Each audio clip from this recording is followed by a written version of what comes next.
psicossexuais do indivíduo na fase da infância, na fase aí da pré-adolescência. Tem alguma dúvida que ficou, que vocês tenham, que precisa dar mais uma passada, que vocês se lembrem? Tem alguma dúvida?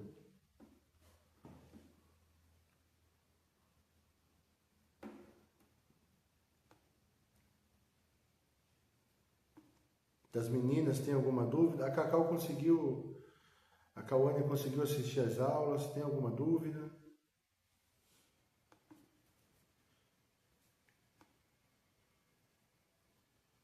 Nós vamos falar nessa noite a respeito da negação.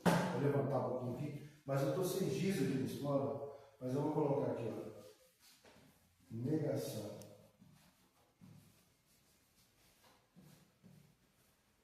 Dá para ver aqui, né? Negação. Só falando assim para vocês a respeito da negação, vocês têm ideia do que seja?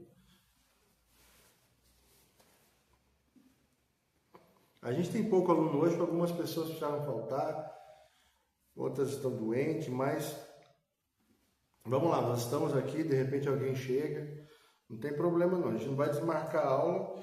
Se não tiver ninguém, eu vou dar aula aqui para minha esposa, para minha filha, e vou gravar, que a gente não pode parar, até porque o curso fica gravado, depois pode assistir essa aula online. Então, nessa aula a gente vai dar continuidade ao estudo da formação da personalidade a respeito de Freud, né? Freud, então, ele tem toda essa teoria psicanalítica produzida por ele mesmo, ele é o pai da psicanálise, especialmente retomando um pouco da aula passada na questão da função e da formação do superego como o juiz, como aquele que impõe uma instância moral, daquele que impõe os limites e impõe a autoridade na vida da criança, tanto do menino quanto da menina. A gente aprendeu isso nas aulas passadas. Agora a gente vai, a partir dessa base, da base do superego, a gente vai avançar. A gente vai entrar agora no conceito da negação, né? Por que as pessoas, quando elas fazem alguma coisa, ou quando elas têm que conversar a respeito de alguma coisa que fizeram, quando elas são perguntadas sobre aquilo que elas fizeram, porque quando elas vão contar alguma coisa, elas contam de forma a negar os fatos da forma com que eles aconteceram, tá? Então, a gente vai conversar um pouco a respeito disso. A gente vai avançar trazendo esse conceito de negação, entendendo que como a nossa mente, como o psiquismo, como a nossa mente ela reage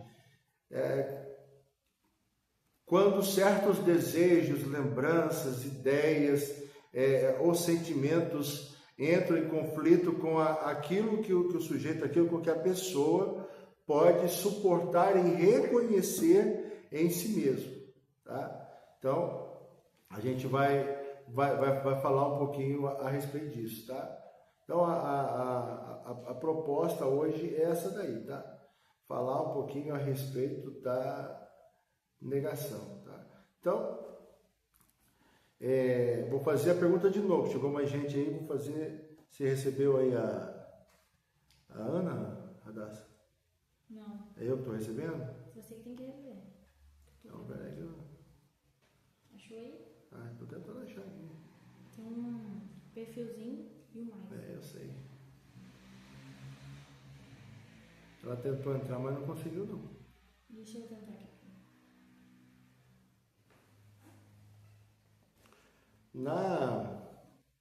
Deixa eu pegar meu material aqui. Depois eu vou passar para vocês, tá?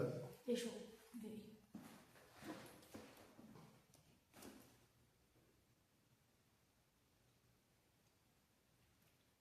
É só colocar ali, colaboradores Radassa. Não, ela tentou entrar e não conseguiu.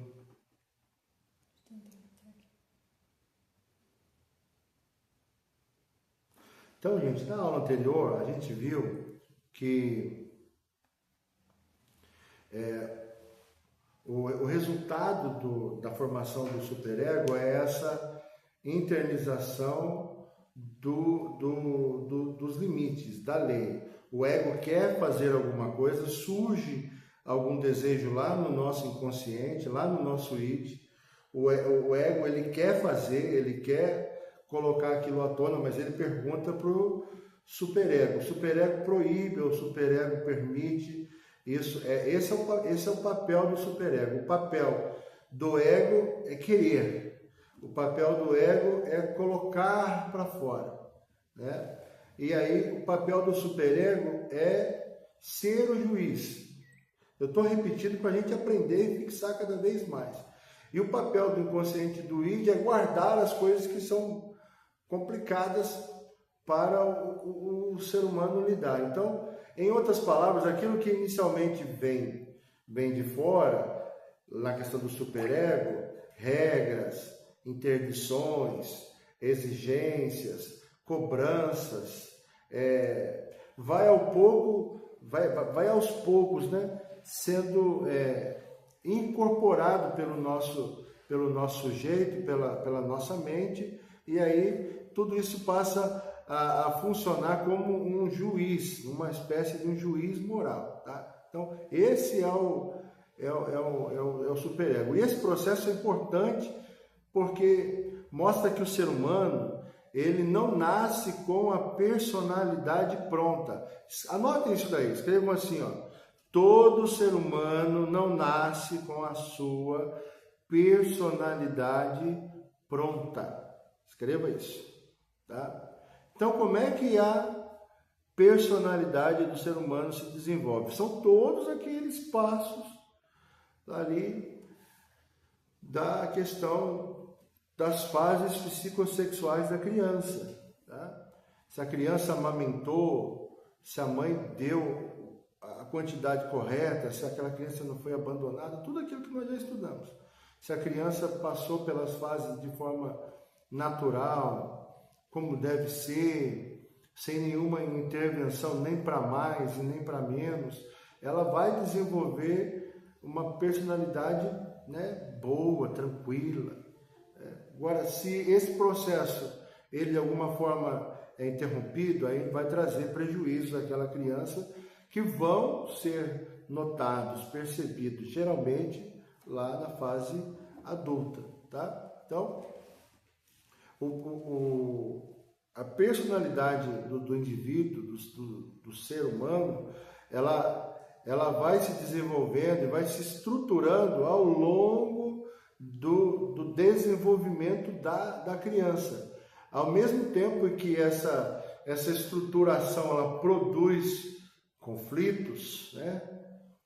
Acontece nem tudo que aquele serzinho, aquela criança, e depois vai crescendo, ele queria que acontecesse, né? Nem tudo que ele deseja vai acontecer, ou sente, ou imagina, vai acabar acontecendo, mas acontecem coisas boas, acontecem coisas ruins, e no final das contas, o superego da pessoa vai sendo formado, até que chegue ali na fase do complexo de Édipo, e aí o Édipo, como eu disse na aula passada, o pai do superego, né? E é justamente nesse ponto que a gente vai entrar no tema de hoje, a respeito da negação. Quando um desejo, ou quando um pensamento, ou fantasia, ou lembrança entra em choque com a moral interna, entra em choque com o superego, quando entra em choque com a culpa, com a vergonha, com a autoimagem do sujeito, a mente tenta se defender. E uma dessas formas de se defender, ou essas formas de defesa, é a negação, tá? Então, a gente vai falar a respeito da negação. Eu estou um pouco assim me mexendo muito, porque a minha coluna ainda não está 100%, tá? E aí a gente vai Eu estou se mexendo um pouco aqui é por causa disso. Tá bom? Eu quero...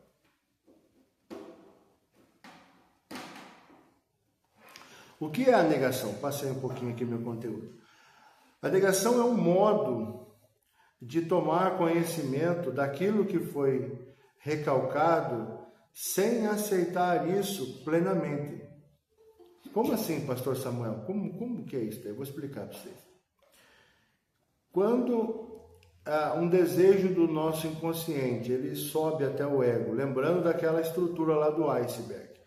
Quando um desejo do nosso inconsciente, ele vem para a mão do ego, que é aquela instância da nossa mente, que quer fazer as coisas, ele é repreendido pelo superego. O superego fala assim, ó, esse desejo aí não pode não, tá? Você tem que devolver isso aí lá para o id, tem que devolver isso aí lá para o inconsciente, porque isso aí não pode. Acontece o recalque, acontece o recalcamento.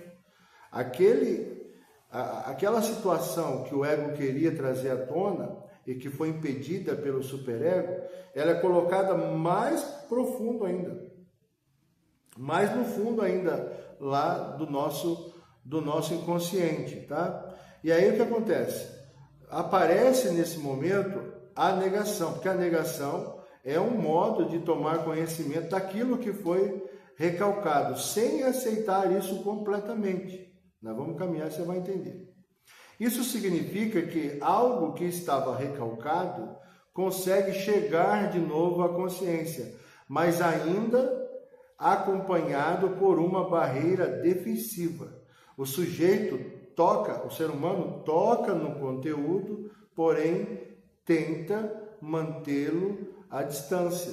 Estão conseguindo entender? A gente começa, eu falo a gente porque eu estou falando do ser humano, mas o ser humano começa a alcançar, a acessar aquilo, mas sem trazer de volta à tona. É uma espécie de medo e uma barreira que se cria. Eu sei que está ali, eu sei que vai acontecer alguma coisa com aquilo se eu trouxer ele à tona. Então eu faço o quê? Eu crio uma espécie de muro para me proteger. Para Freud, o que é negação? No uso comum da linguagem, isso aqui está escrito aqui, eu vou ler para vocês, tá?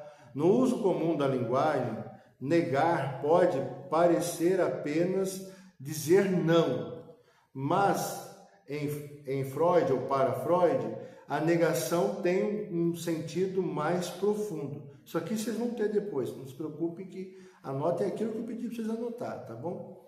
Ela acontece quando um conteúdo psíquico, quando um conteúdo da mente aparece na fala, no pensamento ou na associação ou na terapia, tá?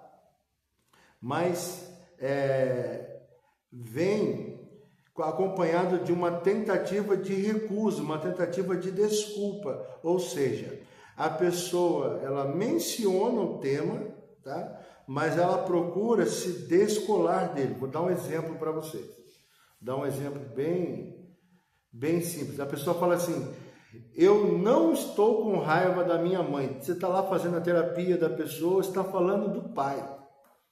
Está falando e ela está demonstrando algum tipo de situação que aconteceu com o pai, porque você não sabe, você vai pesquisando. De repente a fala começou, ela reclamando. Digamos que, fazer um exemplo aqui. Digamos que eu estou atendendo uma mulher. Aquela mulher tem 30 anos, ela é casada, ela tem 2 filhos, então ela tem 30 anos, é casada, tem 2 filhos. Os filhos têm lá 8 e 6 anos, enfim. Aí ela procurou terapia. Aí ela chega dizendo que está com alguns problemas com o marido. E na fala dela, a gente, como terapeuta, vai entendendo que o problema não é o marido, o problema é lá na formação psicossexual dela, ou então em algumas coisas que ela trouxe da formação psicossexual que estão agora comprometendo a relação dela com o marido. Então a gente não sabe quem é, a gente faz a primeira pergunta: como é que foi, ou como é que é o seu relacionamento com o seu pai? Ela começa a falar e tal e tudo, e à medida que ela vai falando, a gente percebe o seguinte, que não é o pai o problema. E aí a gente faz o quê? A gente pergunta sobre a mãe. E com a mãe, como é que está a sua relação com a tua mãe? Como é que foi a tua relação com a sua mãe? Ela fala, não, mas eu não estou com raiva da minha mãe, não. Meu problema é com meu marido, não é com a minha mãe. Essa fala já é um tipo de negação. Você perguntou, ela poderia ter respondido várias coisas, respondido, não, a minha relação com a minha mãe é muito boa, a minha relação com a minha mãe não existe porque eu não cresci com mãe. Mas ela já fala, porque ela trouxe o conteúdo de que estava com raiva do marido, a gente tentando achar conexão. Eu, no caso terapeuta, tentando achar conexão. Comecei perguntando do pai, percebi que talvez não fosse a questão do pai, fosse da mãe. Perguntei da mãe, ela já entrou direto no assunto. Eu não estou com raiva da minha mãe. Então, para Freud, do ponto de vista clínico, a questão não está apenas no não, mas no fato de que a raiva apareceu no tema. Ninguém perguntou sobre a raiva. O terapeuta, no caso eu, perguntei sobre a mãe. Mas ela trouxe a raiva como tema do assunto. Então, a raiva ali é o objeto da negação. Conseguiram entender? Ok? Então, isso, presta atenção, isso não significa automaticamente que a pessoa esteja admitindo, tá, conscientemente a raiva.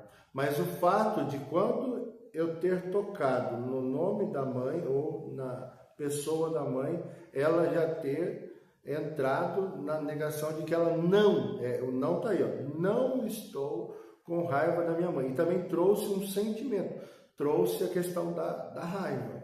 O terapeuta não perguntou se ela estava com raiva, e o terapeuta não perguntou se sim ou não ela estava com raiva. O terapeuta só perguntou da mãe. Então aí já dá para pegar um ponto de partida, um fio solto e por aí ir entrando. Mas a gente vai entender que na negação, quanto mais a pessoa estiver negando e mais você tentar entrar por aquele assunto, menos ela vai falar do assunto. E aí é que entra a arte da psicanálise. E a gente vai usar todas as ferramentas que vocês estão aprendendo agora para que a gente possa, dando uma volta ou não, chegar até o objetivo que é acessar esse ponto de negação na mente aí, por que não dizer no coração dessa pessoa. Então, voltando lá no ponto de vista clínico, a questão não está apenas no não, mas já deve ser anotado aí na sua ficha, quando você estiver fazendo análise, né? Mas o fato de que a raiva apareceu como tema. Então, segundo Freud, isso não significa automaticamente que a pessoa esteja admitindo conscientemente a raiva, tá? A negação, o Emerson está perguntando, então a negação serve como defesa para a pessoa, isso? Bota de novo a pergunta, por favor. Cadê aqui a perguntinha? Ativar legendas. Então, pastor, só para ver se entende, é como se fosse uma defesa da pessoa, isso, a pessoa está se defendendo, ela nega, mas é como se fosse uma defesa, não, eu não fiz isso, é uma defesa no inconsciente dela, seria mais ou menos isso a pergunta. Isso, é mais ou menos isso, tá? Negação é um mecanismo de defesa, certo? A pessoa ela não quer falar sobre aquilo, mas às vezes ela, porque já está dentro do assunto e porque, no caso, ela foi perguntado, lembrem-se, eu estava fazendo, na minha historinha aqui, né? Eu estava fazendo a terapia de uma mulher de 30 anos que estava em conflito com o marido e aí eu, tentando descobrir qual era o problema ali que ela estava vivendo, eu fiz o quê? Perguntei sobre o pai. Como eu não encontrei nenhum conteúdo ali que pudesse ter comprometido lá no passado a relação dela com o pai, eu perguntei da mãe. Ela chegou no meu consultório com conflito com o marido, com raiva do marido. Mas depois que eu saí da questão do pai, perguntei da mãe, ela falou, não, mas eu não estou com raiva da minha mãe. Então, assim, ela já trouxe um conteúdo sobre a mãe de negação, que é o não, e a questão da raiva, que é um sentimento. Pode não ser nada? Pode, mas pode ser uma negação. tá? Ela está querendo fugir daquilo que internamente está guardado como conteúdo lá no inconsciente dela. E o que o inconsciente faz, que eu falei no começo agora aqui? O inconsciente cria um muro de defesa, e a negação é um desses muros de defesa, certo?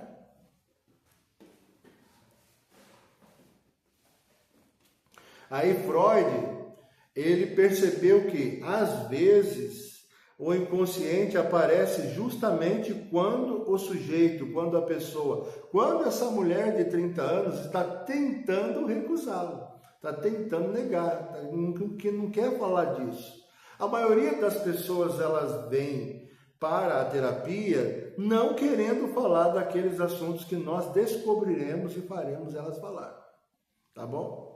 Vou dar um exemplo meu para vocês, vai ficar bem fácil. Em 2022, eu estava trabalhando muito, eu era empresário lá na cidade de Teresópolis, eu tinha um laboratório de prótese, e eu estava trabalhando muito, eu estava entrando 7 horas da manhã, saindo 8, 9 horas da noite. Isso começou a afetar um pouco o meu relacionamento, o meu casamento, a minha relação com os meus filhos, e é claro, não vou dizer as brigas, mas os problemas dentro da família começaram a aparecer, e a minha esposa estava nervosa, e eu estava nervoso, aquela coisa toda. Vocês entenderem como a terapia ela é fundamental para nos ajudar a vencer algumas etapas da vida, né? E aí eu falava sempre para minha esposa, que estava me cobrando algumas coisas, e estava certa, porque eu estava muito focado na questão do trabalho, e eu estava dizendo que o problema era ela. Então eu estava usando um mecanismo de defesa, eu estava no processo de negação. Mas isso acontece com quem faz terapia? Lógico que acontece, isso acontece com todo mundo. É por isso que o terapeuta, mesmo estudando psicanálise, ele precisa fazer terapia. E é por isso que a própria psicanálise ensina a respeito do tripé de formação, que é estudar, que é fazer terapia e que é passar por supervisão. A gente vai falar lá na frente disso quando vocês entrarem no assunto de terapia clínica, né? Então, enfim. E aí nós saímos de Teresópolis e fomos, eu e ela, para fazer terapia com uma psicóloga lá no Rio de Janeiro, uma amiga nossa e tal, e tudo, e ela fazendo sessão, 30 anos de profissão, sabe tudo. Quando eu preciso tirar alguma dúvida, eu ligo para ela e tal, e tudo. E tal. Depois, se vocês quiserem, eu também passo o número dela e vocês podem consultar com ela online, é uma benção, é uma pastora. E aí ela já foi percebendo qual era o problema, mas ela queria aprofundar mais um pouco. O que ela fez? Ela falou, olha, semana que vem eu quero vê-los de novo e vocês vão trazer os filhos também. Né? E tal. Aí, na outra semana, porque a terapia era feita no domingo. Na outra semana, fomos para o Rio de novo, lá para o Recreio, aquela coisa toda. E aí ela começou a conversar com os filhos, conversar comigo, conversar com... E eu, como conheço psicanálise, professor e tal, já estava sabendo onde ia chegar, porque quando ela fez as perguntas às crianças, eu já percebi, eu já me dei conta de que havia um processo de negação em mim ali. E esse é o mais doloroso para quem conhece, porque aí a gente tem que passar por cima do nosso orgulho. Porque daí a mente do sujeito, da mulher, do homem, já entendeu quando ela tem o conhecimento, ela entende antes. E aí eu entrei naquela crise, né? Agora você, assim, falando em português, claro, você desmascarado na minha negação e não vai ter para onde correr. Eu estou agora na mão da psicóloga. E não deu outra. No final das contas, eu vi percebi que quem estava precisando mais de terapia de todo mundo ali de casa era eu. Não era, a minha esposa precisava de terapia, os meus filhos precisavam de terapia. Mas quem estava precisando, numa escala de 1 a 10, estava precisando de 10 era eu. A minha esposa talvez estava com 7, meus filhos com 7, com 6, mas eu estava precisando muito. Então a terapia fez muito mais bem para mim do que para todos eles, né? E foi depois disso que algumas coisas ficaram evidentes e latentes na minha mente para que eu pudesse tomar algumas decisões. Então é assim, tá? A gente precisa aprender a respeito da negação, não só para ter autoconhecimento, mas para ajudar as pessoas a vencerem esse estado e aí entrarem num processo aí de melhoramento aí das suas vidas, tá? A palavra, a frase, na verdade, não é a palavra, voltando aqui no Freud, a frase-chave é: o não, ele pode esconder. Anote isso aí, o não pode esconder, vírgula, mas também pode revelar. Tá? Então, vou repetir a frase. Enquanto a Maria pega um lápis, ela pega uma caneta. Então, o não pode esconder, vírgula, é uma afirmação. Às vezes o não esconde, vírgula, mas às vezes também ele pode revelar, trazer à tona aquilo que está escondido. Tá? Vou repetir, Maria. O não pode esconder, vírgula, mas também pode revelar. Então, em outras palavras, gente, a negação funciona na mente da pessoa como uma proteção, tá? Funciona como uma proteção, é uma camada de proteção. A ideia entra na consciência, mas ainda não é assumida afetivamente, não vem com sentimento, afetivamente como algo de si mesmo, como algo próprio. Tá? Não, você tem medo? Não, eu não tenho não. Você tem dificuldade naquela área? Não, eu não tenho não. Tem, mas ele não aceitou que tem. Tem medo, mas não reconheceu que tem. Você tem dificuldade de perdoar? Não, não tenho dificuldade de perdoar não. Você tem dificuldade de pedir perdão? Não, não tenho não. Dificuldade. Você tem dificuldade de aprendizado? Não, não tenho não. Então é sempre assim. Não, eu não tenho, não, isso não acontece comigo. Não, para mim está tranquilo, não está tranquilo. Então não funciona assim. Tá? Então, já dei exemplo, e aqui no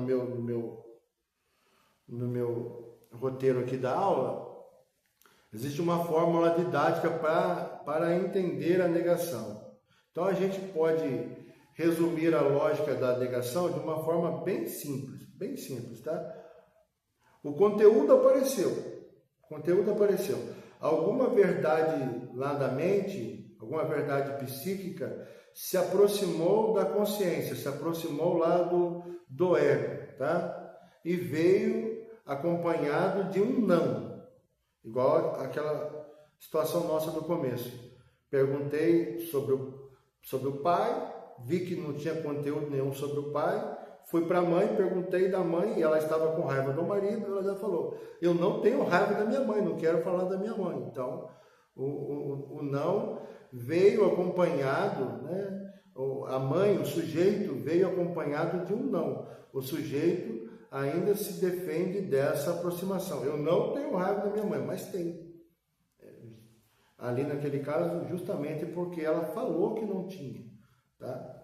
Repito, às vezes não tem, mas no caso dela foi, tá? Essa formulação ajuda a entender porque a negação não é apenas um ato de fala, mas é uma pista.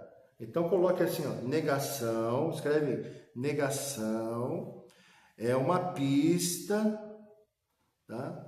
É uma pista importante que nos faz, negação, é uma, né, escreve assim, ó, na negação, o não, isso aí, na negação, o não, é uma pista que nos faz entender o funcionamento da mente da pessoa. Não que todos os não sejam negação, mas a maioria é.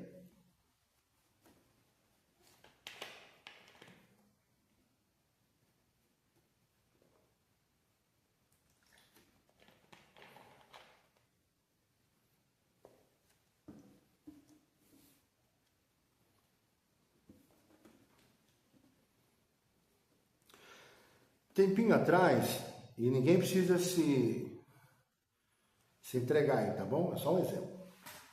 Tempinho atrás, uma pessoa me procurou que estava precisando fazer análise. Aí, conheço a pessoa, já fiz análise com ela muitas vezes, tem proximidade afetiva, aquela coisa toda. E essa pessoa chegou para mim e falou assim: Pastor Samuel, os meus irmãos me expulsaram de casa. E aí eu falei: vamos conversar para entender o que está acontecendo. Ela foi me contando, a pessoa foi me contando. E aí eu brinquei, né? Falei assim: mas será que você não está sendo, do ponto de vista relacional, também não está sendo impossível de se lidar com relação a eles? Ela ficou pensando assim. Primeiro ela falou assim: não. Negou, né? Negou reconhecer que realmente ela estava fazendo alguma coisa que pudesse estar deixando os irmãos um pouco desconfortáveis. Aí depois conversou mais um pouco, ela entendeu, porque já está no processo psicanalítico, aquela coisa toda. Eu estou achando que o problema sou eu mesmo. Aí essa negação, esse problema, esse não, foi derrubado. E ela entendeu e ficou tudo melhor de se resolver, porque daí ela realmente não foi mais os irmãos que a expulsaram, ela mesma se expulsou do convívio um pouquinho ali, para que desse um tempo para os irmãos e pudesse ali estar de novo fazendo o que já estava fazendo de forma um pouco mais de longe, tá bom? Então, é assim que funciona, tá? Nem todo não é negação, mas a maioria é, tá? Qual é a diferença entre negação e recalque? Qual é a diferença, né? O que difere? O que difere a negação do recalque? Recalque eu já expliquei para vocês. Vou explicar de novo para vocês fixar o conteúdo. Lá do inconsciente sobe um desejo. Ele chega na mão do ego, o ego fala: opa, isso aqui é bom de fazer. Mas ele precisa perguntar para o juízo, ele precisa perguntar para quem? Para o superego. Posso fazer? É igual a corrida lá do Corre-Lenço. Em Minas é diferente o nome, mas lá em São Paulo é Corre-Lenço.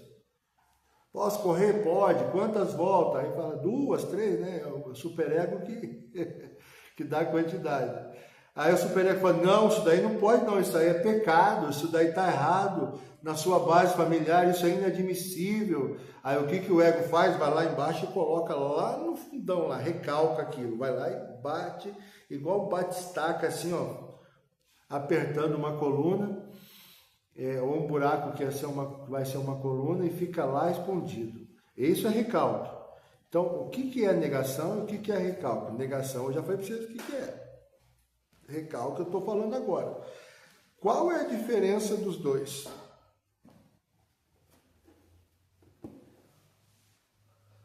É uma pergunta. Vou melhorar. O recalque é um mecanismo de defesa por meio do qual certos impulsos, aqueles bem sujos, aqueles bem vis, tipo, eu quero matar aquela pessoa, ou eu estou sentindo desejo naquela... Tudo coisa que a gente não tem coragem de falar, assumir, mas que está lá dentro da nossa mente. Né? Então, é um mecanismo de defesa por meio do qual certos impulsos, ideias, lembranças ou desejos são mantidos fora da consciência. Não é fora do cérebro, não é fora da memória, é fora da consciência, daquele lugar que a gente vai se lembrar mais constantemente. Está onde? Está lá no inconsciente, no lugar onde a gente não quer lembrar, não quer pegar. Tá? Em termos simples, é algo afastado porque provoca conflito.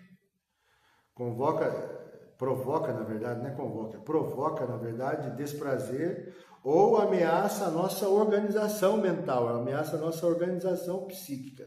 Você tem vontade de matar uma pessoa, mas você não mata, porque sabe que isso é errado, é pecado, é crime, você não faz. Mas às vezes o desejo está lá, está guardado lá dentro do seu inconsciente lá e foi recalcado.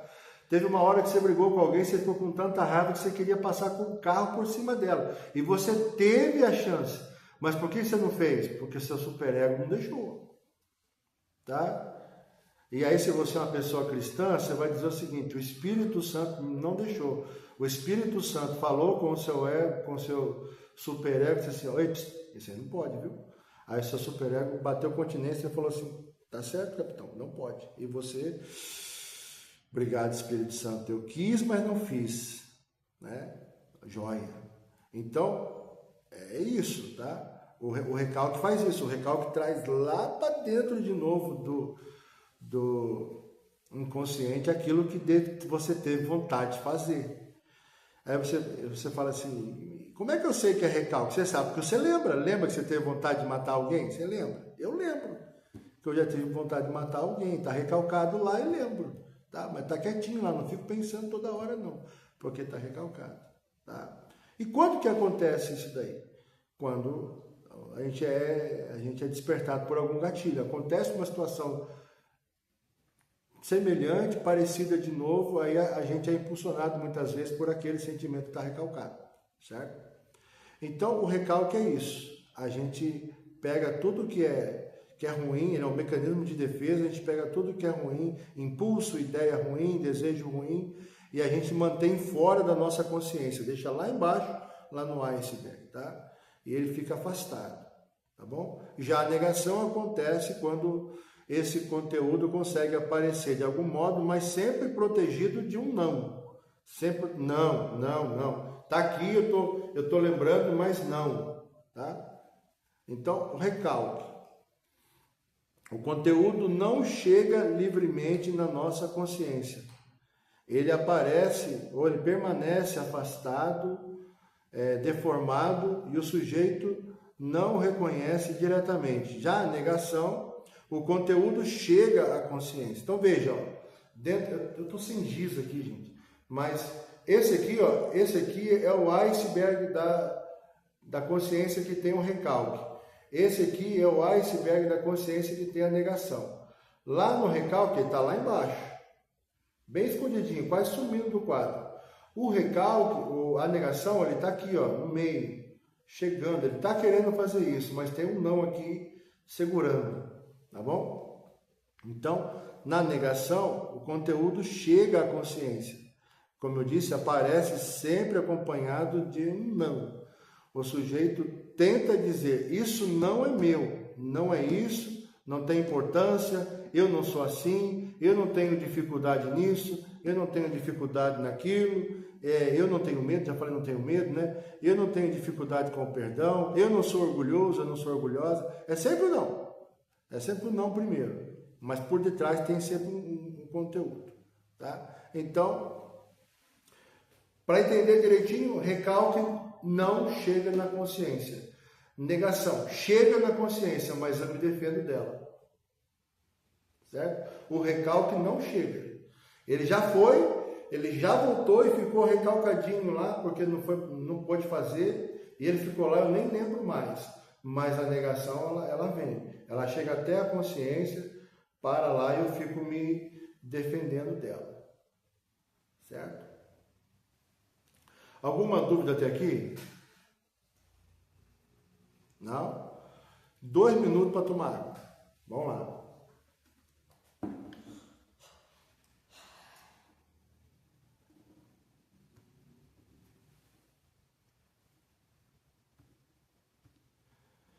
Não vou embora dormir, hein? 2 minutinhos para beber água, hein?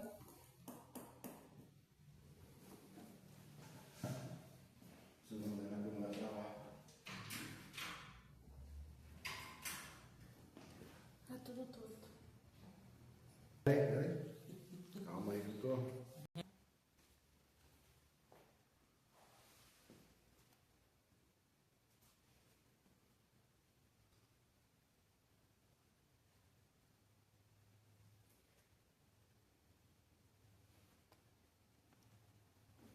Pode voltar.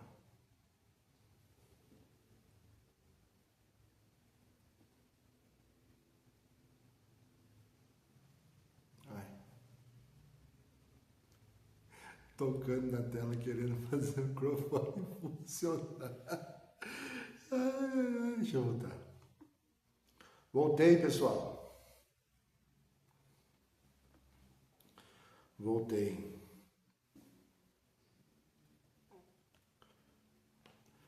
A pergunta que ninguém fez é qual é a ligação da negação com o superego? A ligação da negação com o recalque, vocês já entenderam, certo? O recalque está mais abaixo ainda. O recalque está lá no inconsciente e a negação ela chega no consciente. Só que lá no limiar lá, ela estabelece um muro. Não, eu não sou assim, eu não quero isso. Não, não é comigo. Não fui eu. Não foi eu. Mas no começo eu falei que a negação faz uma ligação com o superego. Onde é que existe? Onde é que está essa ligação? É só uma pergunta para vocês pensarem. O superego, ele funciona como uma instância moral. E aí, da onde que entra essa ligação aí da negação com o superego? Fala para mim, quem imagina aí. Fala aí. Mas é para falar, sem medo. Pode falar aí. Pela honra? Você acha? Honra?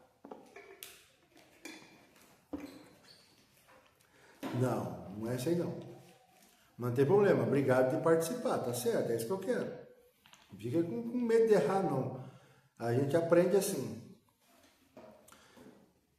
O superego, ó, presta atenção. Se o superego ele funciona como uma, deixa eu achar a palavra certinho, como uma instância moral, e ele aumenta a sensibilidade do sujeito com relação à culpa, à vergonha, à censura, à proibição.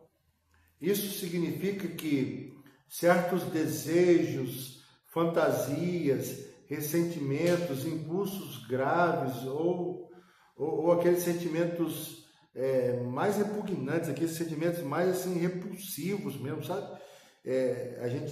O superego do ser humano não quer fazer e precisa negociar isso com o ego. Quando isso acontece, o ego ele precisa administrar essa tensão entre todas as coisas, entre o desejo, entre a realidade, entre a moral interna, a culpa, a necessidade de manter a autoimagem, a necessidade de manter aquilo que é aceitável de si mesmo, tá? É nesse contexto que a negação aparece, é nesse contexto que a negação surge, porque ela chega como um agente que vai tentar reduzir o impacto desse conflito. Porque o ego, ele fica sabendo que todos esses desejos estão lá no inconsciente. Porque de vez em quando algum deles sobe. E ele chega e apresenta para o superego. Não é função do ego dizer isso é bom, isso é ruim. É função do superego. E quando o superego devolve para o ego, dizendo, não faz isso não, porque isso aqui é pecado. Não faz isso não, porque a tradição da sua família não aceita. Vou dar um exemplo, quer ver? Você é católico, não vira evangélico não, porque você vai manchar o nome da família. Não casa de novo não, porque casamento é um só. Aí existe esse conflito. E é nesse contexto que às vezes a negação aparece para tentar negociar, reduzir, na verdade é negociar, para tentar reduzir o impacto desse conflito, porque a pessoa muitas vezes mentiu, pensou em mentir lá na consciência, o ego tentou fazer isso. Fala assim, você está mentindo para mim? Mesmo que tenha mentido, vai dizer, não menti não, até que seja descoberto. Então esse tipo de mecanismo de defesa que a negação ela produz.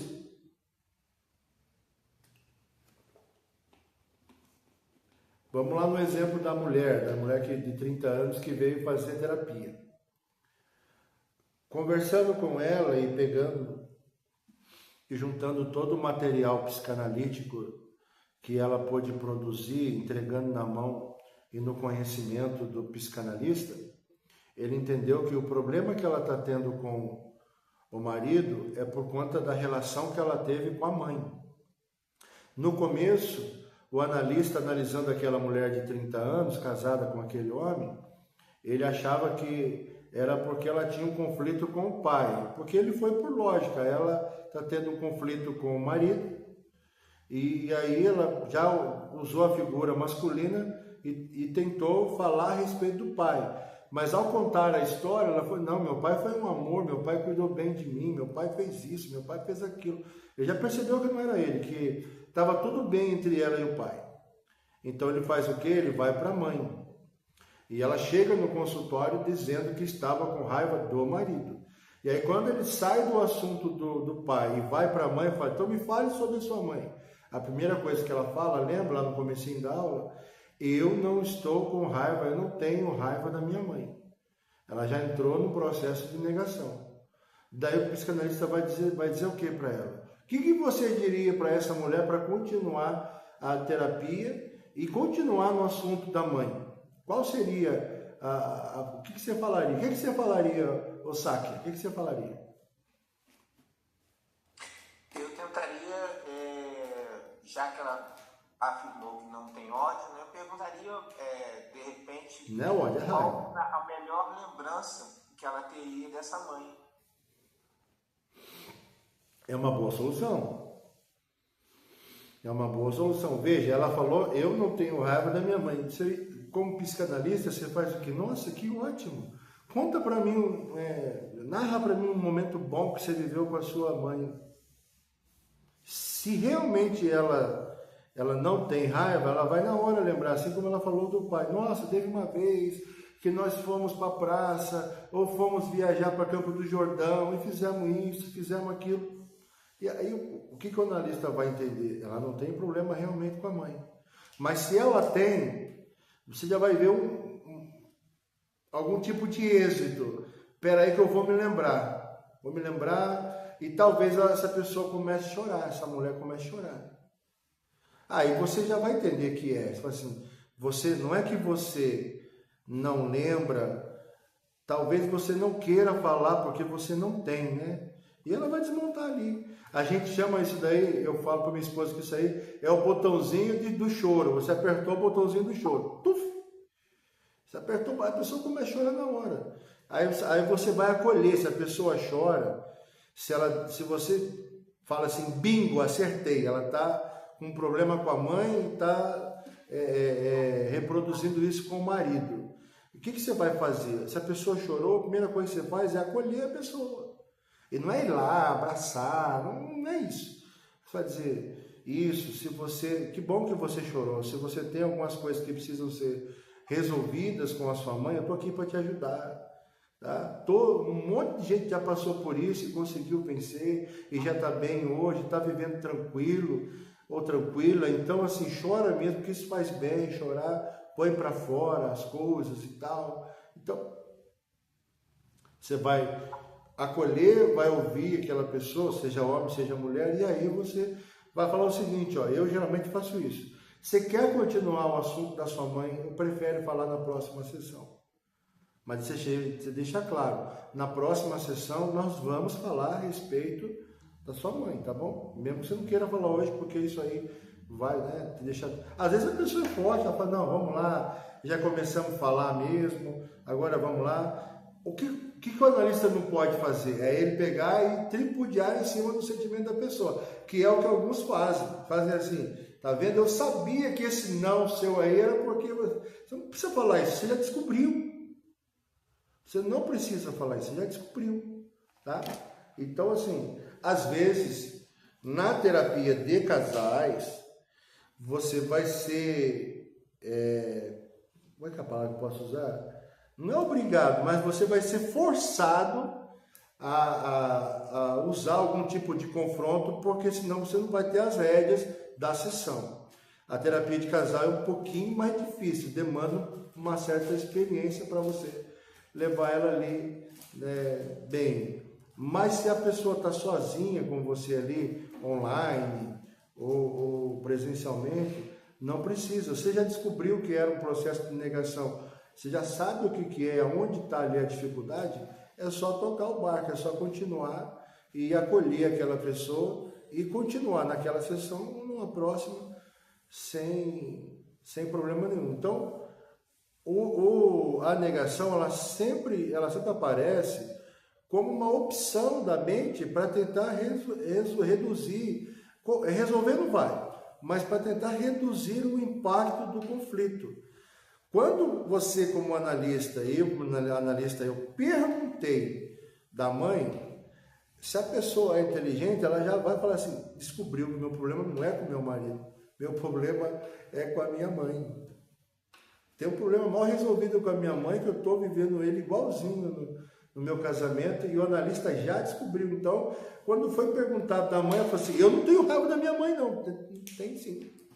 Tem sim, e tá levando. Não, mas eu não fiz nada para o meu marido, eu não fiz nada para o meu filho. Lembra naquele estudo de caso que eu trouxe para vocês há 2 aulas atrás? Quando eu falei para a mãe, eu falei assim, e se essa menina se cortando, seja o caso de que ao invés de estar chamando a atenção do marido, do pai, ela está tentando chamar a sua atenção, e aí? Aí o processo de negação começou, entendeu? Então eu já sei o que é. E a pessoa vai percebendo também, ela pode aceitar ou não, ninguém é obrigado a aceitar, né? Quer ver? Eu vou dar um exemplo aqui, dá um exemplo do texto aqui. Se a pessoa, ela acredita que sentir inveja é feio, ter raiva é errado, ou questionar é sinal de fraqueza espiritual, pode haver maior necessidade de negar esses afetos quando eles aparecem, tá?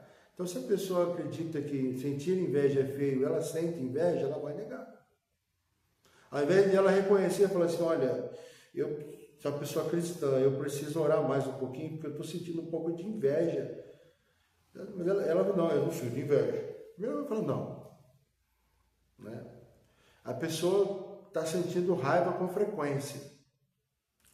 E aí ela sabe que é errado, ela sabe que é ruim, ela sabe que Deus é amor, ela é cristã, ela prega o amor, mas está sentindo raiva de um monte de gente, de um monte de coisa que está acontecendo dela mesma. Aí ela faz o que? Não, eu não tenho raiva de ninguém, não, que é isso? Não, isso não é comigo. Então, quando a pessoa ela tem alguma dificuldade, ela vai ter mais necessidade de negar ou de entrar no processo de negação quando esses tipos de afeto, esses tipos de pensamento ou sentimento, eles aparecerem na mente da pessoa, tá bom?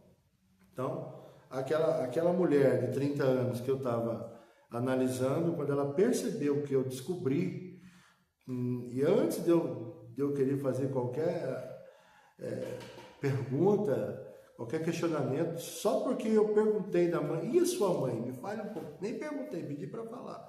Fala um pouquinho da sua mãe para mim. Não, mas eu não sinto raiva da minha mãe.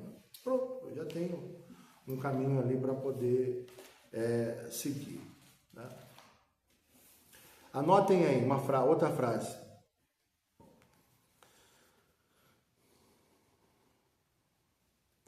Quanto maior o conflito quanto maior o conflito entre desejo e consciência moral,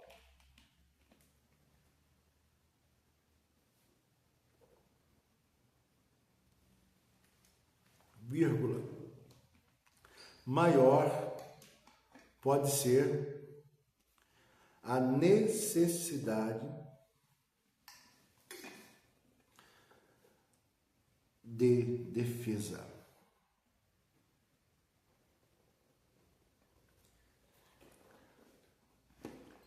Essa é uma frase, coloca entre aspas assim, uma frase.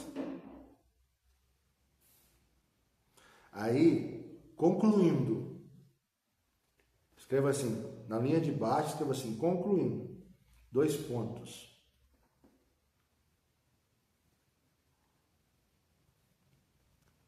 Por isso, vírgula, a negação está, com acento no A, está intimamente ligada à relação entre o sujeito, por isso, vírgula, a negação está intimamente ligada à relação entre o sujeito e a sua lei interna, ponto final. Aí do lado, abre parênteses, superego.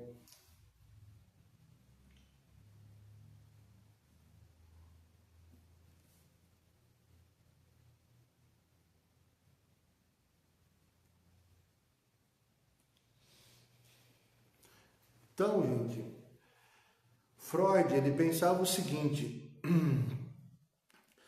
há um caminho para a aceitação intelectual, ou seja, a aceitação daquilo que a mente acredita, há um caminho entre a aceitação intelectual e um caminho entre a aceitação afetiva. Uma coisa é o que a minha mente aceita, outra coisa é o que o meu coração aceita, certo? Às vezes a mente de um indivíduo pode aceitar contar uma mentira, mas não aceita ser enganado. Olha a diferença que tem. Tem pessoas que contam mentira, então a sua mente aceita a mentira para se safarem de problemas, mas quando são enganados, eles se sentem traídos. Então há uma diferença entre aquilo que a mente do ser humano aceita e aquilo que o coração do ser humano aceita, tá? E entender isso é entender um dos pontos mais importantes para compreender Freud, certo? Porque essa pessoa, ela pode admitir racionalmente algo sobre si mesma, mas isso não significa que ela tenha elaborado afetivamente esse conteúdo. Eu vou dar um exemplo para vocês bem legal. A minha irmã era casada com um rapaz. E aí, infelizmente, um cara muito inteligente, um cara muito bacana, muito humano, mas ele tinha um problema, ele tinha fraqueza na questão da fidelidade, certo? Ele tinha fraqueza na fidelidade. E o que aconteceu? Ao longo dos anos de casada, minha irmã foi descobrindo as traições e perdoava, eu não vou fazer, e voltava, e fazia de novo, e aí chegou uma hora que ela disse chega, e se separou de vez em 2016 ou 15, não sei, coisa assim. E aí uma vez conversando com ele, porque numa das últimas tentativas, ela falou assim, conversa com meu irmão, vê o que meu irmão fala e tudo e tal. Aí ele falou, o que eu faço para poder limpar a barra com a sua irmã, parar de fazer as coisas que eu estou fazendo, porque tem sido mais forte do que eu, aquela coisa toda. Aí ele veio conversar comigo, não como psicanalista, mas veio tomar conselho de um pastor e irmão da mulher que ele estava traindo. Eu falei, cara, não posso garantir para você que vai dar certo, mas tem uma coisa que ajuda muito. Você faz assim, ó. Você vai lá na igreja, pede oportunidade. E você não avisa, o pastor não avisa ninguém, porque senão ele não deixa fazer. Você vai lá, pede oportunidade. E quando você tiver com o microfone na mão, você fala, irmãos, olha o seguinte, eu estou casado, né, com a irmã de Samuel, assim, há tantos anos. E é o seguinte, nesse tempo eu fiz isso. E aí, você pede perdão para ela em público, pede perdão para a igreja, porque a igreja não estava sabendo, mas você faz parte lá da igreja, e você, de alguma forma, sendo, né, uma das lideranças da igreja, estava, ainda que ocultamente, você fez, você envergonhou o nome de Deus, de Jesus, da igreja, minha irmã, todo mundo. Daí ele pegou e falou assim, mas daí todo mundo vai saber. Eu falei assim, mas é bom que todo mundo saiba, porque daí as pessoas na rua vão te ajudar, se elas te verem. As pessoas não vão ter mais nada para acusar, nem vão ficar especulando nada. Vão perceber que você foi fraco, você teve uma fraqueza, mas você reconheceu o seu erro e agora quer acertar. Quer tanto acertar que você está contando para todo mundo. O diabo não vai poder te acusar de nada mais, porque você já confessou.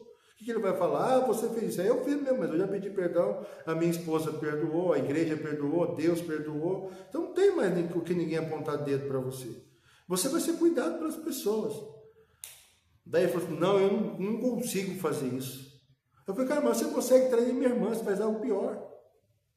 Então veja, é isso. É a pessoa que ela consegue admitir algo racionalmente sobre si, mas quando o negócio vem para o coração, quando precisa quebrar o orgulho, quando precisa reconhecer que errou, aí o mecanismo de defesa entra. Não, eu não posso fazer isso, não. E a minha reputação? Que reputação?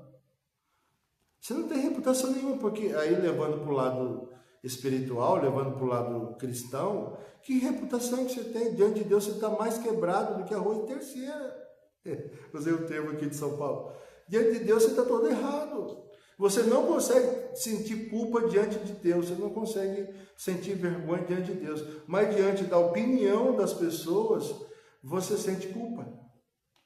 Você sente que não pode. Então é mais ou menos esse dilema aqui, ó, que eu estou explicando para vocês. A aceitação intelectual versus a aceitação afetiva. E é nesse campo aqui que a negação trabalha, tá? Onde muitas vezes o cérebro, a mente, a razão já aceitou, mas o sentimento não foi ainda reelaborado, tá? É aqui. A moça lá, a mulher de 30 anos, pela pergunta do analista, ela já, ou por onde o analista estava querendo entrar, ela já entendeu que o problema com o marido é o problema com o que ela teve com a mãe. Mas aí ela já responde porque ela quer criar essa camada de proteção. Ela responde, não tenho raiva da minha mãe, não quero falar da minha mãe. Como assim? Tem sim, você está falando dela agora. Eu nem perguntei se você tem raiva dela, eu falei para você falar sobre ela. E por que falar sobre ela trouxe você a falar de raiva? É isso que o analista tem que pegar. Aquilo que a pessoa não fala mais sobre ela do que aquilo que ela fala. Parece estranho, né? Mas é isso. Anotem, aquilo que a pessoa não fala acaba falando mais sobre ela do que se pensa.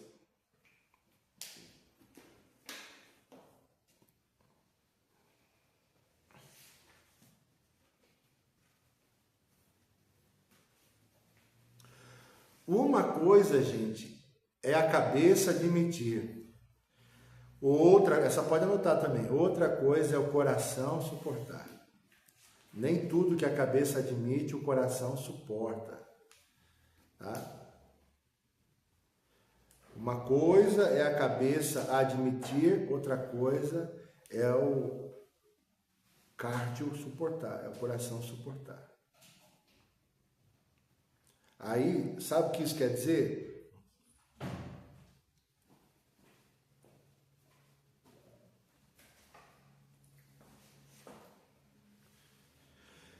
Isso quer dizer que o reconhecimento do intelectual, o reconhecimento racional, não é o mesmo que a elaboração psíquica. O sujeito pode compreender uma interpretação no plano racional, enquanto a defesa continua ativa no plano afetivo. Tá?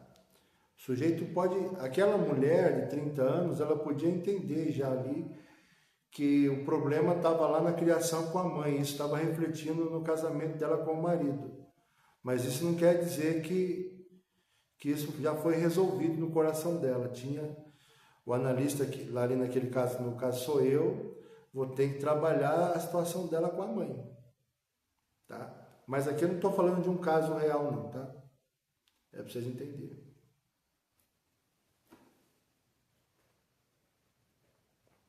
Pastor, Oi. e assim, uma dúvida. Eu tenho uma sogra, a minha sogra foi casada, ela era casada com o pai do meu marido, ela se separou. Aí, passados uns anos, ela se casou novamente e ela ficou 17 anos. E dentro desses 17 anos, 10 anos, ela não tinha mais relação marital com o marido dela, porque a mulher dele, ele não queria, e ela sofria muito com isso. E aí, ele sempre muito agressivo, muito ignorante, sempre tratava ela muito mal. Desde que eu conheci meu marido, eu tenho 15 anos que eu tô com meu marido. Você está falando aí do pai do seu marido com ela? Não, do braço do meu marido. Entendi. E aí, desde que eu conheci meu marido, ela sempre reclamou da forma grosseira dele, maltratando ela. E foi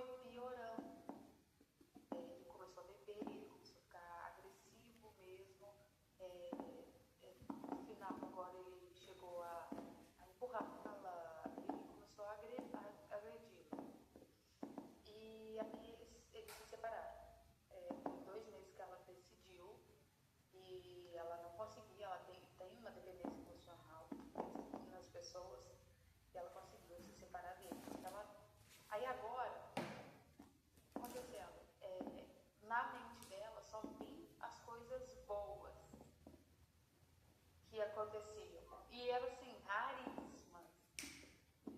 Por que só vem as coisas boas? Entendi. Com relação a esse homem que, segundo o marido que ela passou a se relacionar, que do meio da relação até o final só maltratou, não tinha intimidade, por último bateu, não é isso? E por que que agora ela só lembra das coisas boas que aconteceu, né? E ela não, vocês estão com medo que ela retorne com o rapaz, é isso? Isso. Tá.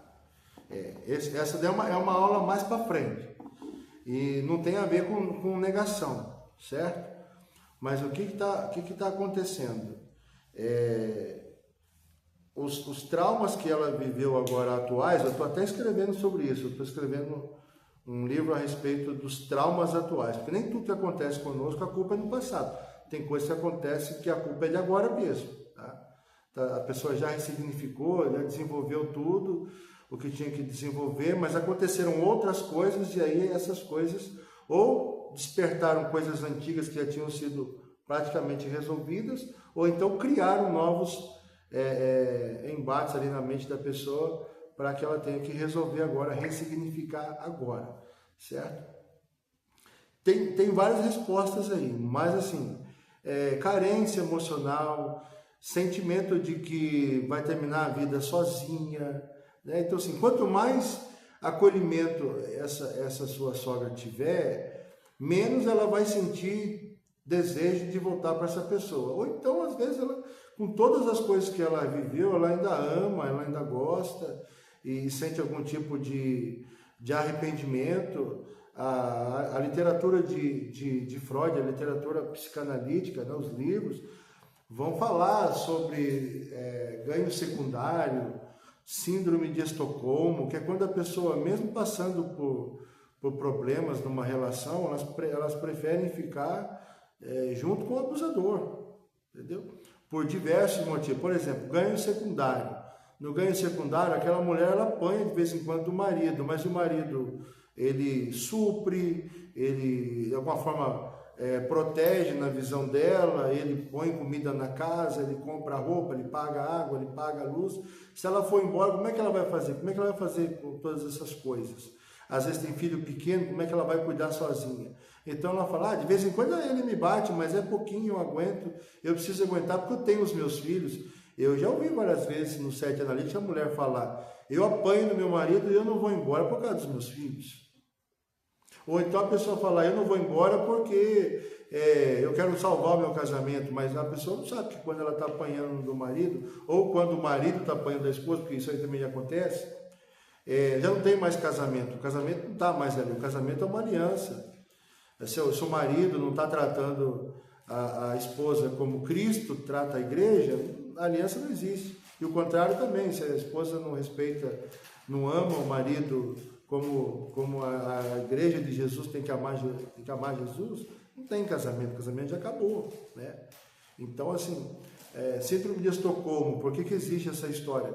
A moça foi raptada, foi sequestrada, e ela se apaixonou pelo sequestrador e ficou com ele, entendeu? Se apaixonou por aquela pessoa que fez o mal com relação a ela, né?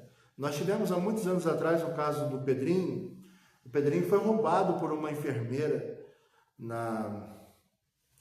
quando ele nasceu, né? A enfermeira fez o parto da mãe ali, ajudou a fazer, pegou o Pedrinho dentro da maternidade ali e sumiu com o Pedrinho, foi para outro estado e registrou o nome dela e tal. Quando ele estava com, acho que cerca de 20 anos, 20 e poucos anos, o caso foi descoberto.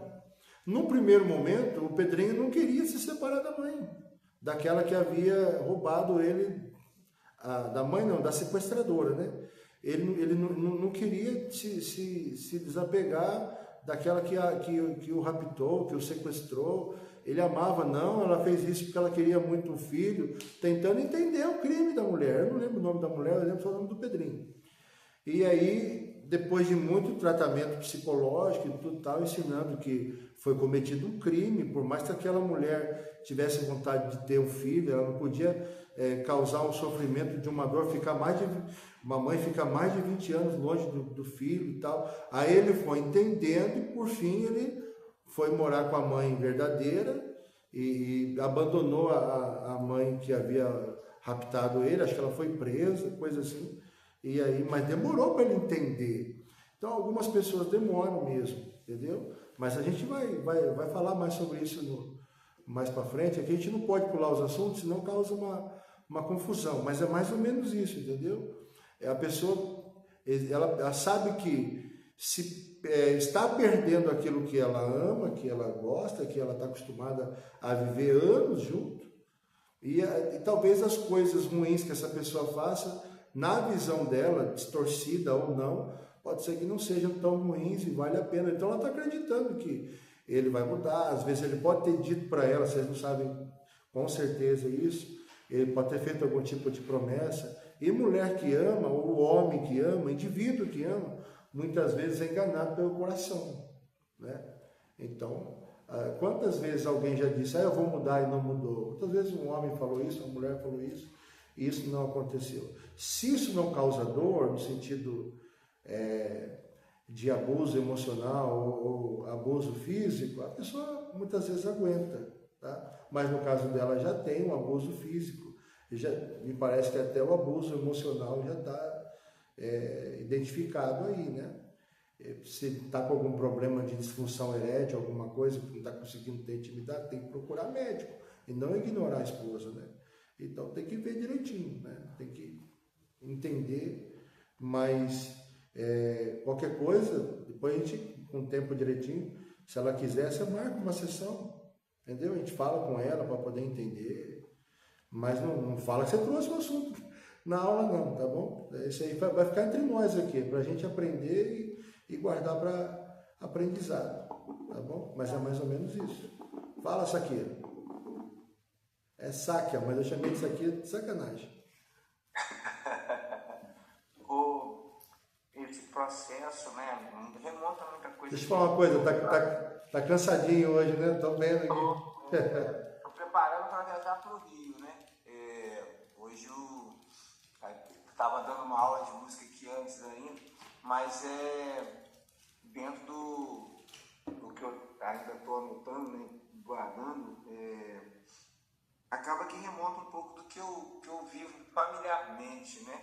Eu queria até trazer a pergunta no processo de negação, voltando um pouquinho para a área da dependência química, né? Onde às vezes o filho ele acaba repetindo a mesma história do pai. Eu falei até isso na aula passada, né? Que a gente às vezes está tratando no neto aquilo que anos atrás a gente tratou num pai, num avô, né?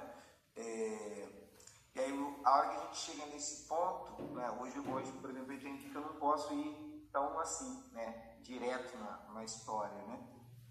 Porque às vezes a gente parece que interpreta que já é essa escultura, né? Já é às vezes para ferir o pai, ou para tentar imitar o pai, ou para chamar a atenção, ou para vencer um vínculo. Aí as negações elas acontecem mesmo, né? Aí você... Tá, então... Sáquia, deixa eu te falar, é que assim, negação é um dos mecanismos de defesa, certo? Qual que é o problema com a galera que está por aí sem conhecimento igual vocês estão aprendendo? É que aí é o perigo de achar que tudo é negação, e não é. Então a gente tem negação, a gente tem sublimação, a gente tem espelhamento, a gente tem transferência, a gente tem deslocamento, eu acho que falei já de deslocamento? Deslocamento, a gente tem contra-transferência e mais uma porção de mecanismos de defesa. Então, assim, a gente vai aprender cada um desses importantes, tá? Nós vamos aprender cada um desses importantes. Então, tem coisa que é espelhamento, não é negação. Tem coisa que é deslocamento, não é negação. Então tem Tem coisa que é ganho secundário. Falei aqui agora para o síndrome de Estocolmo, falei aqui para Angier, entendeu? Então, não existe só um mecanismo de defesa.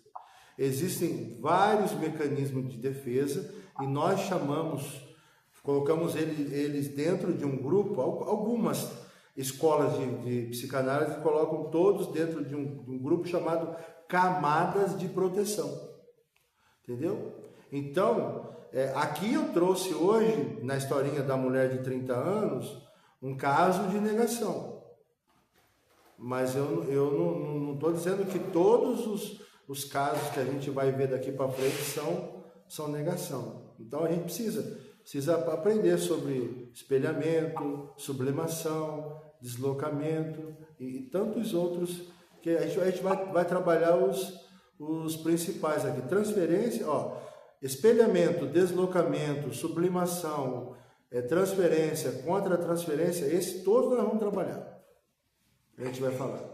Aí vocês vão ficar craques, vocês vão escutar a história, vão fazer a pergunta e já vão saber, tem um espelhamento aqui, tem uma sublimação aqui, entendeu? Tem uma contra-transferência aqui, tem uma transferência aqui. Então vocês vão saber, tem uma negação aqui. Mas vocês vão aprender uma coisinha aqui agora antes da gente terminar essa aula.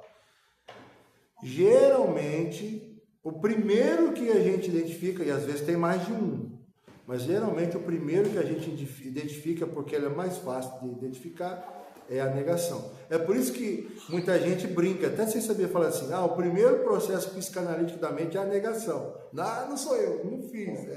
Então é isso. Então geralmente é o primeiro. Eu não preciso pedir perdão para ninguém, não. Por que você não precisa pedir perdão? Se você feriu alguém, tem que pedir. Eu não preciso reconhecer que estou errado, não. Por que você não precisa reconhecer? Se está errado, tem que reconhecer. Mas o analista não pode falar assim. Se ele falar assim, a pessoa vai fazer o seguinte, na outra sessão não aparece mais. Entendeu? Não, perfeito. Então a gente tem que... isso muito atualmente, né? Porque a gente, na área da dependência química, na área do acolhimento, a gente está passando o mundo evangélico, né? As comunidades terapêuticas evangélicas, elas estão passando por essa ideia da ciência começar a trabalhar uma área que antes só trabalhava a espiritualidade, né? Então, na época da espiritualidade era muito confrontativo, né? Às vezes a gente até usava aquele jargão, o Senhor está me mostrando, o Espírito Santo está me mostrando isso, né? E hoje isso não leva naquele lugar do arrependimento, do quebrantamento, às vezes a gente encontra um lugar de resistência. E eu estou vendo que é muito nesse caminho aqui. Então, Sáquia, mas na verdade, deixa eu falar uma coisa para você. Deus está te mostrando, porque Deus está te dando condições de ver essas coisas de uma outra forma agora, mas é Deus que está fazendo, só que a pessoa não vai entender. Então, já que as pessoas hoje em dia estão menos ligadas a Deus, menos cristãs, mais ateias, e às vezes até em outras religiões que não tem nada de Deus, então é melhor que a gente pegue esse caminho dado por Deus, entregue a nós por Deus, para que a gente acesse esses conteúdos lá na mente, na psique da pessoa, sabe? Tem hora que eu estou sendo estritamente técnico na minha análise e depois que eu termino e eu vejo que deu certo, eu penso assim, obrigado Deus por me ensinar isso. É Deus que faz, não sou eu. Eu não teria capacidade, como eu acredito que foi Deus que deu para Freud, sabe? Às vezes ele pode ter interpretado algumas coisas erradas, ele é o pai da psicanálise, mas não é o pai da razão. Mas tem um monte de coisa que ele ensinou, que se a gente levar para o lado certo, que se a gente colocar Deus no meio, e nós temos condição de fazer isso, a gente vai conseguir ter êxito na nossa caminhada de analista aí. Quer ver? Na negação aqui, eu vou dar um exemplo para sair da questão do perdão. A pessoa fala assim, não é ciúme, eu só não gosto daquele tipo de amizade que você tem, geralmente quando está ligado a um casal, né? Ou o marido fala isso, ou a esposa fala isso, e aí nem tem amizade íntima, só tem alguma aproximação, e aí a pessoa fala assim, alguém ali que está sendo acusado, né?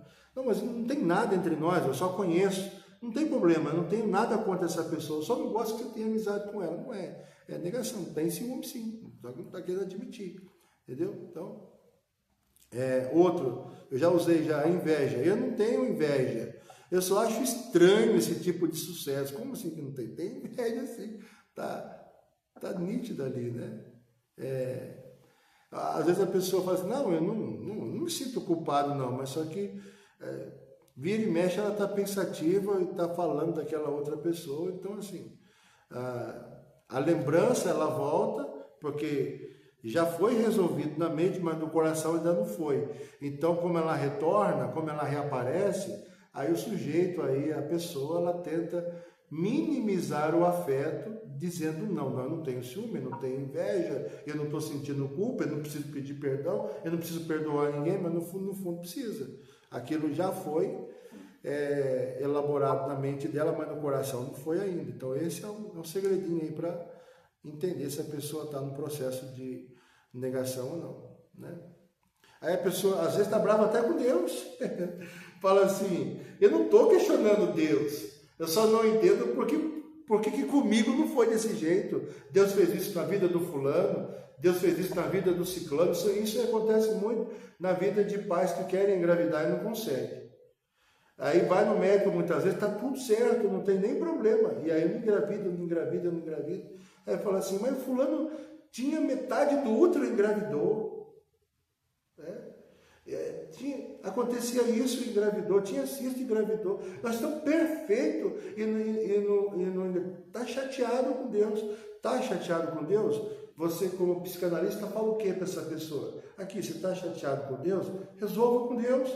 Ajoelhe lá ou não, fique de pé, fique deitado, do jeito que você quiser, dentro do carro, lavando louça, fala, Senhor, eu sei que isso é tão pecado contra ti, mas eu estou chateado porque eu queria isso, queria aquilo, e o Senhor não fez, e não que o Senhor tem que fazer tudo que eu quero, mas eu queria, fala a verdade com Deus.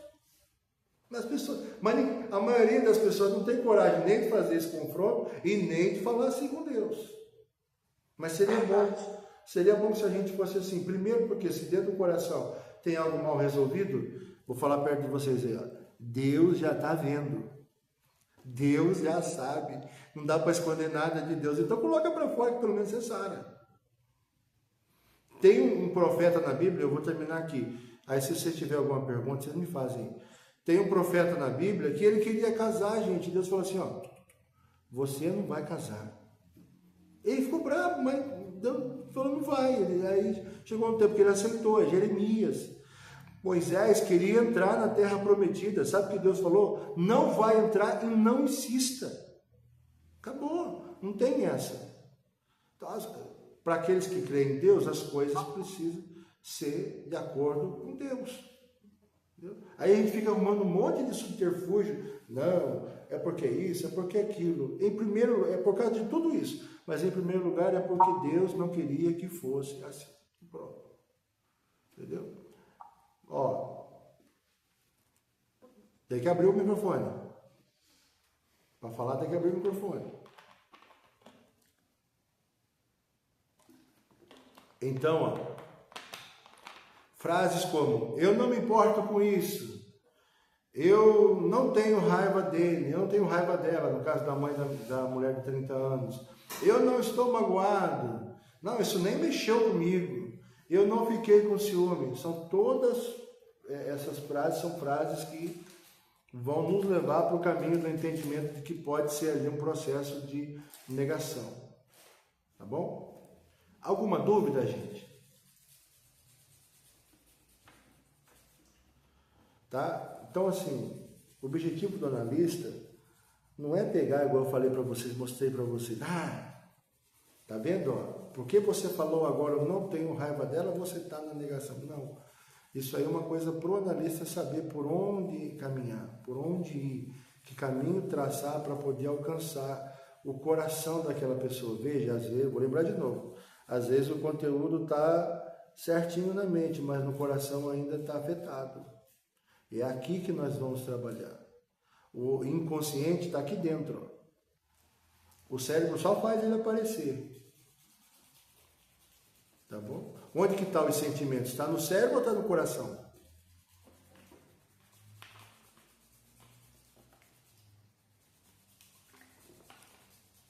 Estou morrendo de sede. Está onde? Coração. Pronto. Então a gente precisa alcançar o coração das pessoas. A gente chama de mente, a gente chama de consciência, mas é o lugar onde os sentimentos estão guardados. Quando a gente sente uma dor do sentimento, não dói o cérebro, dói o coração. Quando a gente é magoado, quando a gente é ferido, dói o coração. Quando a gente é traído, quando a gente fica frustrado, dói o coração, não dói a mente. Dói o coração. A mente só reproduz aquilo que o coração não consegue, mas é o coração. Então, o inconsciente é o coração. Tá? O nosso cérebro, a nossa mente reproduz os sentimentos que estão no nosso coração. Alguns pensadores vão dizer que não, que o inconsciente é inconsciente. Quando o coração morre, tudo morre. Às vezes o cérebro morre, mas o corpo fica vivo ainda. E ainda sentindo coisa ainda. Mas o coração, quando morre, morre tudo. Não adianta o cérebro estar ligado, mas se o coração morrer, morreu. Entendeu? Tá? Então, assim, lá na visão do Freud, a mente é a estrutura do cérebro humano, aquela coisa toda, mas o sentimento é sentido no coração. Tá bom? Alguma dúvida? Pastora Valdeia, Deus abençoe, ficou quietinha aí, mas eu te vi aí. Dudu, Ana Carla, tá todo mundo aí, né? Todo mundo quietinho. Aí comigo aqui, como eu disse, a Radassa. O Ítalo falou um pouquinho no começo, depois não falou mais nada. O pastor Marlon tá aí, ó. Bênção de Deus. Amém, pastor. Estou quietinha, mas estou acompanhando aqui. Eu espero que vocês tenham aprendido. Se tiver alguma dúvida, põe lá no grupo. Essa semana eu vou colocar mais coisa lá. Eu vou falar um pouquinho de camada de proteção, colocando pelo menos um vídeo lá, vocês vão entender. Tá bom? Vocês estão lendo o livro? Já eu vou chegar com o conteúdo do livro. Eu quero ver como é que vai ser, hein? Vamos ler o livro. Então tá bom. Deus abençoe a vida de vocês. Que ficou bem quietinho, eu vou pedir pro pastor Marlon, tá aí? Pastor Marlon. Pastor. Tá? Ora então, agradecendo a Deus, encerrando essa aula. Amém. Deus abençoe a vida de todos vocês. Glória a Deus. Amém, Senhor. Nós queremos te agradecer por esse tempo tão precioso de aprendizado. Como foi dito nessa aula, o Senhor tem os seus meios, e um dos meios que o Senhor tem nos permitido usar é a psicanálise, para que a gente possa acessar lugares, pessoas, para que o teu reino avance de alguma forma através dessa ferramenta, Senhor. Obrigado, Senhor, por esta aula tão preciosa, pela vida do pastor Samuel. Abençoa, Senhor, cada um que aqui está, a sua casa, a sua família. Ó Deus, nós te pedimos que o Senhor continue nos guardando, nos abençoando, nos dê, ó Deus, um resto de semana abençoado, guardado no Senhor, Pai.